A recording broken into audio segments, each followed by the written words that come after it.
Good afternoon, students. Today I am going to teach you the last part of Nelson Mandela. Last part, that is part 3. In life, every man has three obligations to his family, to his parents, to his wife and children, and he has an obligations to his people, his community, his country. Nelson Mandela কৈছে যে মানুহৰ দুই ধৰণৰ অব্লিগেশ্যনছ থাকে মানুহৰ জীৱনত দুই ধৰণৰ কৰ্তব্য থাকে অব্লিগেশ্যনছ আনুগত্য বা ডিউটি কৰ্তব্য থাকে ফ্যামিলিৰ প্ৰতি নিজৰ মা দেউতাৰ প্ৰতি নিজৰ ঘৈণীয়েকৰ প্ৰতি আৰু নিজৰ ল'ৰা ছোৱালীৰ প্ৰতি যিটো কৰ্তব্য অৰ্থাৎ ঘৰখনৰ প্ৰতি যিটো কৰ্তব্য সেই কৰ্তব্যৰ কথা কৈছে একজন মানুহৰ থাকে আৰু নিজৰ সম্প্ৰদায়ৰ প্ৰতি নিজৰ দেশৰ প্ৰতি নিজৰ সমাজখনৰ প্ৰতি যিটো কৰিবলগীয়া কৰ্তব্য এই কৰ্তব্য থাকে অৰ্থাৎ ঘৰখনৰ কাৰণে যিটো কৰ্তব্য আৰু ঘৰৰ বাহিৰত নিজৰ সমাজৰ কাৰণে নিজৰ দেশৰ মানুহৰ কাৰণে নিজৰ দেশৰ কাৰণে যি কৰ্তব্য সেই কৰ্তব্য থাকে মুঠতে একজন মানুহৰ দুই ধৰণৰ কৰ্তব্য থাকে in life every man has three obligations to his family, to his parents, to his wife and children, and he has an obligation to his people, his community, his country. In a civil and human society, এটা সভ্য আৰু মানৱতাৰ সমাজত each man is able to fulfill those obligations according to his own inclinations and abilities.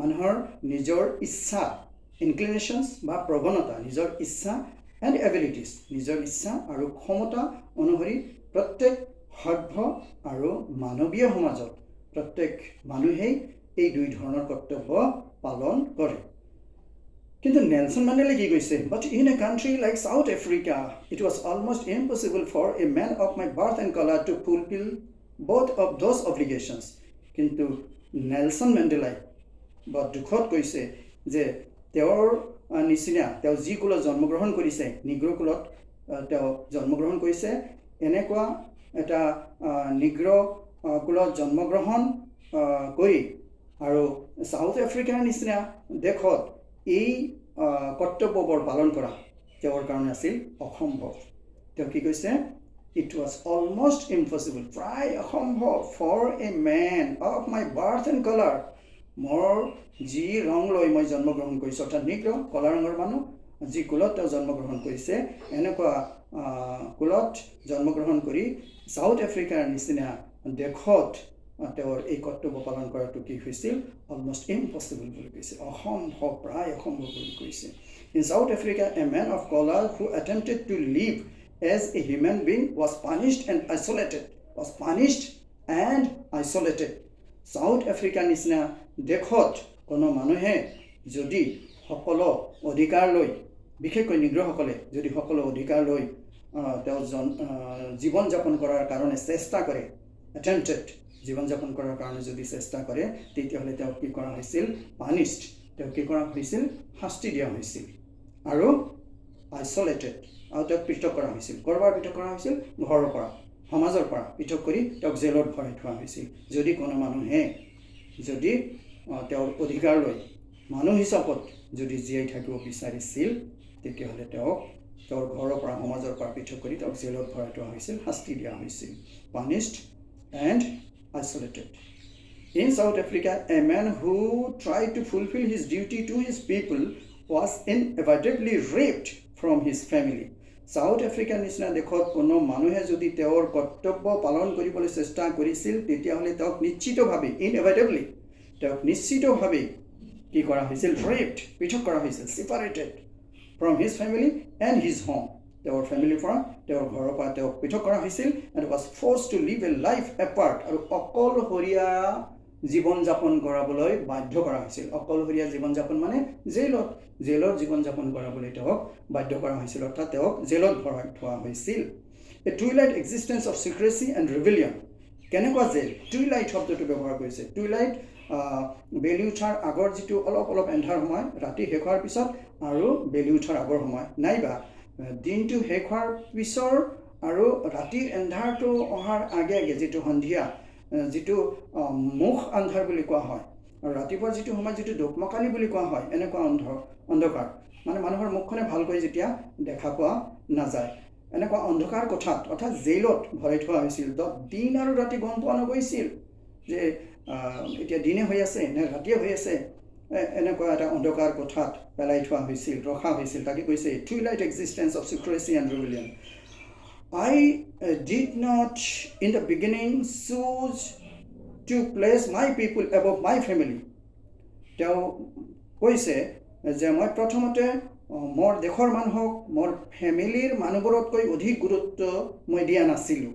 But in এটেম্পটিং two serve মাই পিপুল, কিন্তু মোৰ দেশৰ মানুহক, মোৰ সমাজৰ মানুহক তেওঁলোকৰ স্বাধীনতা পোৱাৰ কাৰণে যেতিয়াই মই চেষ্টা আৰম্ভ কৰিলোঁ, তেতিয়া কি হৈছিল? I found that I was prevented from fulfilling my obligations as a son, a brother, a father, and a husband.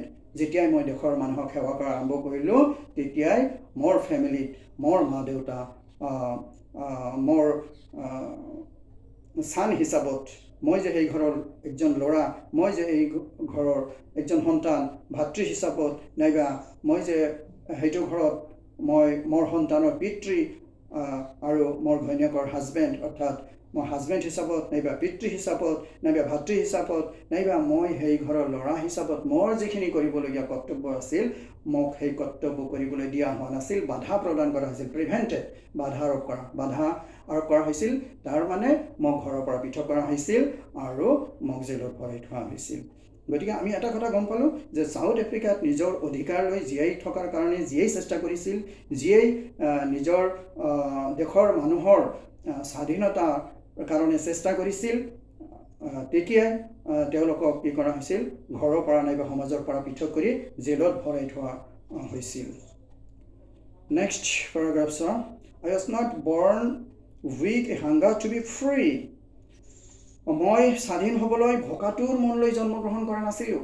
মানে মই যেতিয়া জন্মগ্ৰহণ কৰিছিলোঁ, তেতিয়া স্বাধীন কি পৰাধীন কি এই বস্তুটোৱে মই বুজি পোৱা নাছিলোঁ। সেইকাৰণে কৈছে যে স্বাধীন হোৱাৰ কাৰণে ভোকাতুৰ মনলৈ মই জন্মগ্ৰহণ কৰা নাছিলোঁ।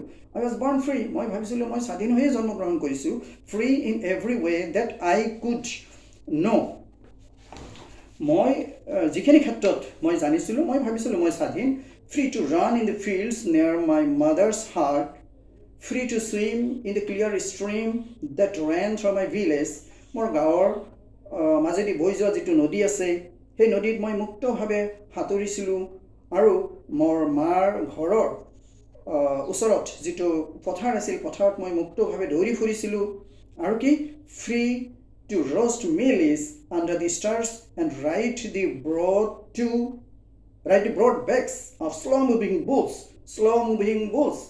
লাহে লাহেকৈ যোৱা বলদ গৰুৰ পিঠিত উঠি মই ঘূৰি ফুৰিছিলোঁ, নাইবা মুক্ত আকাশৰ তলত মই মিলিছ খাইছিলোঁ। মিলিছ এক ধৰণৰ খাদ্য, মাকৈ, মিলিছ ভাজি, তাৰমানে টাউন চহৰত ৰাস্তাৰ কাষত এই মাকৈবোৰ কেতিয়াবা সন্ধিয়া সময়ত ভাজি বিক্ৰী কৰা হয়। গতিকে ৰাতিৰ আকাশত মই মুক্তভাৱে সেই মাকৈ ভাজি খাইছিলোঁ, বলদ গৰুৰ পিঠিত উঠি মই ঘূৰি ফুৰিছিলোঁ, আৰু গাঁৱৰ মাজেদি বৈ যোৱা নদীত মই সাঁতুৰিছিলোঁ, আৰু মাৰ ঘৰৰ ওচৰত থকা পথাৰত মই দৌৰি ফুৰিছিলোঁ। গতিকে মই ভাবিছিলোঁ মই স্বাধীন, মই যে পৰাধীন সেইটো মই কেতিয়াও ভবা নাছিলোঁ। As long as I obeyed my father and abided by the customs of my tribe, যেতিয়ালৈকে মোৰ সম্প্ৰদায়ৰ যিখিনি নিয়ম নীতি আৰু যেতিয়ালৈকে মই মোৰ দেউতাক মানি চলিছিলোঁ, I was not troubled by the laws of man or God. মানুহে বনোৱা নাইবা ভগৱানে বনোৱা কোনো নিয়ম নীতিৰ দ্বাৰাই মই কোনো কষ্ট পোৱা নাছিলোঁ। যেতিয়া মই মোৰ সম্প্ৰদায়ৰ নিয়ম নীতি মানি চলিছিলোঁ, যেতিয়া মোৰ দেউতাৰ কথা মানি চলিছিলোঁ, তেতিয়ালৈকে মই কোনো কষ্ট ভোগা নাছিলোঁ, কোনো শাস্তিৰ সন্মুখীন হ'বলগীয়া হোৱা নাছিলোঁ। নেক্সট পেৰাগ্ৰাফ চোৱা। It was only when I began to learn that my boyhood freedom was an illusion, ভ্ৰান্তি, ভুল ধাৰণা. When I discovered as a young man that my freedom had already been taken from me. মই যেতিয়া অলপ ডাঙৰ হ'লোঁ, young হ'লোঁ, ডেকা বয়সপ্ৰাপ্ত হৈ গ'লোঁ, তেতিয়া মই গম পাইছিলোঁ, মই বুজি পাইছিলোঁ যে মই সৰুতে বয়সত ল'ৰালি কালত মই যাক স্বাধীনতা বুলি ভাবিছিলোঁ সেইটো আছিলে এন ইলিউজন, এটা কি আছিল ভ্ৰান্ত বা ভুল ধাৰণা। মই আৱিষ্কাৰ কৰিলোঁ যে কি কৰিলোঁ আৱিষ্কাৰ, I discovered as a young man that my freedom had already been taken from me. মোৰ পৰা অলৰেডি মই যিটো স্বাধীনতা পাব লাগে সমাজৰ পৰা, ৰাষ্ট্ৰৰ পৰা, দেশৰ পৰা মই যিটো স্বাধীনতা পাব লাগে সেই স্বাধীনতাটো মোৰ পৰা কাঢ়ি লোৱা হৈছিল। That I begin to hunger for it. যেতিয়া মই বুজি পালোঁ যে মোৰ স্বাধীনতা মই পোৱা নাই, মোৰ স্বাধীনতা কাঢ়ি লোৱা হৈছে, তেতিয়া স্বাধীনতা পাবলৈ মোৰ ভিতৰত তাৰণা আহি গ'ল, মোৰ ভিতৰত ভোগ আহি গ'ল স্বাধীনতা পোৱাৰ কাৰণে। I begin to hunger for it. At first, as a student, ছাত্ৰ হিচাপত I wanted freedom only for myself. ছাত্ৰ হিচাপত মই অকল মোৰ কাৰণে স্বাধীনতা বিচাৰিছিলোঁ। কেনেকুৱা স্বাধীনতা? The transitory freedoms of being able to stay out at night. এটা ট্ৰেঞ্জিটৰী ফ্ৰীডমছ, এটা খুবেই ক্ষণস্থায়ী স্বাধীনতা, যে মই যিমান দেৰিলৈকে ইচ্ছা সিমান দেৰিলৈকে সিমান পলমকৈ যাতে মই বাহিৰত থাকিব পাৰোঁ, to stay out at night, read what I pleased, যি মন যায় তাকে মই পঢ়িব পৰাৰ যিটো স্বাধীনতা, গ' ৱেৰ আই চুজ, য'তেই ইচ্ছা তাতেই যাব পৰাৰ যিটো স্বাধীনতা। ছাত্ৰ জীৱনত মই আচলতে এইবোৰ অতি ক্ষণস্থায়ী স্বাধীনতা বিচাৰিছিলোঁ, অৰ্থাৎ বাহিৰত বহু দেৰিলৈকে ৰৈ থকা, নাইবা মোৰ যি ইচ্ছা তাকে পঢ়া, নাইবা মোৰ য'ত মন যায় তালৈকে যোৱা, এইবোৰ স্বাধীনতা মই ছাত্ৰ জীৱনত বিচাৰিছিলোঁ। লেটাৰ, কিন্তু পিছত as a young man in Johannesburg I yearn for the basic and honourable freedoms. কিন্তু ইয়াৰ পিছত মই যিটো আচল স্বাধীনতা, যিটো প্ৰাথমিক আৰু সন্মানপূৰ্ণ যিটো স্বাধীনতা, সেইটো মই বিচাৰিছিলোঁ, যি স্বাধীনতাই কি কৰিব, এচিভিং মাই পটেঞ্চিয়েল, মোৰ ভিতৰত যিখিনি ক্ষমতা আছে, কাৰ্যক্ষমতা আছে, সেই কাৰ্যক্ষমতা এচিভ কৰাৰ, সমাধান কৰাৰ যিটো স্বাধীনতা। কেনেকৈ? অফ আৰ্নিং মাই কিপ, মই জীৱনত কি লাইভলিহুড, কি জীৱিকা অৰ্জন কৰিম, সেইটোৰ পোৱাৰ কাৰণে যিটো মোৰ ক্ষমতা, বিয়া বাৰু কৰাৰ ক্ষমতা, of marrying and having a family, বিয়া বাৰু কৰোৱা, নাইবা পৰিয়াল লৈ জীৱন যাপন কৰা, নাইবা মই জীৱনত কি জীৱিকা উপাৰ্জন কৰিম, ব্যৱসায় কৰিম নে চাকৰি কৰিম, সেইটো পোৱাৰ কাৰণে যিটো স্বাধীনতা। The freedom not to be obstructed in a lawful life, এটা আইনসংগত দেশত যি স্বাধীনতাবোৰ পোৱাৰ কাৰণে কেতিয়াও বাধাপ্ৰাপ্ত হ'ব নালাগে। নট টু বি অবষ্ট্ৰাক্টেড, বাধাপ্ৰাপ্ত হোৱা, আইনসংগত এটা দেশত য'ত আইন চলিব, তেনেকুৱা এটা দেশত এইবোৰ পোৱাৰ কাৰণে, অৰ্থাৎ মোৰ জীৱিকা, মই চাকৰি কৰিম না বিজনেছ কৰিম, মোৰ মনে যিটো বিচাৰে মই সেইটো বিচৰাটো, সেইটো পোৱাটো, নাইবা মই ক'ত বিয়া বাৰু কৰিম আৰু মোৰ পৰিয়াল লৈ মই মুক্তভাৱে জীৱন যাপন কৰাৰ যিটো স্বাধীনতা, সেই স্বাধীনতা, যি স্বাধীনতা আইনসংগত এটা দেশত, আইন চলা দেশত, আইন মনা দেশত কেতিয়াও বাধাপ্ৰাপ্ত হ'ব নালাগে। মই যেতিয়া ডেকা বয়সপ্ৰাপ্ত হ'লোঁ, তেতিয়া মই এইবোৰ স্বাধীনতা পোৱাৰ কাৰণে এটা সন্মানপূৰ্ণ বেচিক মূল এণ্ড অনাৰেবল ফ্ৰীডমছ, বেচিক মূল আৰু সন্মানপূৰ্ণ স্বাধীনতা পোৱাৰ কাৰণে মোৰ মন বেকুল হৈ উঠিছিল। আই ইয়াৰ্ণ্ড ফৰ, মোৰ মনে বিচাৰিছিল, আই ৱান্টেড, মই বিচাৰিছিলোঁ। So' this is the end of today's class. Next person I shall take on next day. Thank U.